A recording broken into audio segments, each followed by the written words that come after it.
Welcome to Biothuli 12th standard bio botany lesson 1. இன்னைக்கு இந்த லெசன்ல நம்ம பார்க்கக்கூடிய important topic advantages and disadvantages of natural vegetative reproduction. அல்ல வெஜிடேட்டிவ் ரீப்ரொடக்ஷனுங்கிறது one of the asexual mode of reproduction in plants. இதுல new plants வந்து டைரக்டா எங்கேருந்து க்ரோ ஆகும் அப்படின்னா பேரண்ட் பிளான்ட்டோட ஸ்டெம், ரூட்ஸ், லீவ்ஸ் அதுல இருந்து ப்ரொடியூஸ் ஆகும். First point, only one parent is required. அப்படின்னா நமக்கு ஏதாவது ஒரு பிளான்ட் இருந்தா போதும், அது மேலோ ஃபீமேலோ அப்படிலாம் தேவையில்லை. ஏதாவது ஒரு பிளான்ட் இருந்துச்சுன்னா அதுல இருந்தே நம்ம என்ன பண்ணிக்கலாம்னா நெக்ஸ்ட் ஜென்ரேஷனை ப்ராபகேட் பண்ணிக்கலாம். Second point, the new individual plants produce are genetically identical.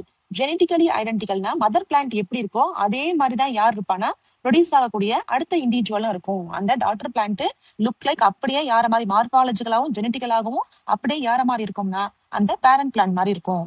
Third பாயிண்டோட example பாருங்க, ஸ்பினிஃபிக்ஸ். இதுக்கு நான் உங்களுக்கு ஒரு பிக்சர் ஷேர் பண்றேன் பாருங்க. இது one of cross.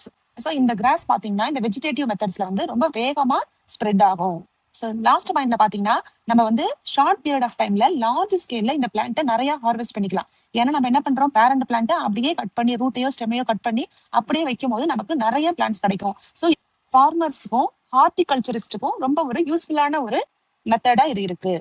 Next one, disadvantages. So இதோட டிஸ்அட்வான்டேஜஸ் நம்ம என்னன்னு பார்த்தோம்னா ப்ரொடியூஸ் ஆகக்கூடிய நியூ பிளான்ட்ஸ் வந்து எந்த ஒரு ஜெனட்டிக் வேரியேஷனும் இருக்காது. அப்படியே மதர் பிளான்ட் எப்படி இருக்கோ அதே மாதிரி வந்துடும், எந்த ஜெனட்டிக் வேரியேஷனும் இருக்காது. ஃபார் எக்ஸாம்பிள், அந்த பிளான்ட் வந்து ஒரு வைரஸால இன்ஃபெக்ட் ஆயிருக்குன்னா அதே இன்ஃபெக்ஷன் அப்படியே யாருக்கும் டிரான்ஸ்ஃபர் ஆகும்னா இந்த நியூ பிளான்ட்ஸுக்கு டிரான்ஸ்ஃபர் ஆகும். எந்த ஒரு வேரியேஷனும் இல்லாம அப்படியே டிட்டோவா கிடைக்கும். இது ஒரு டிஸ்அட்வான்டேஜஸ்.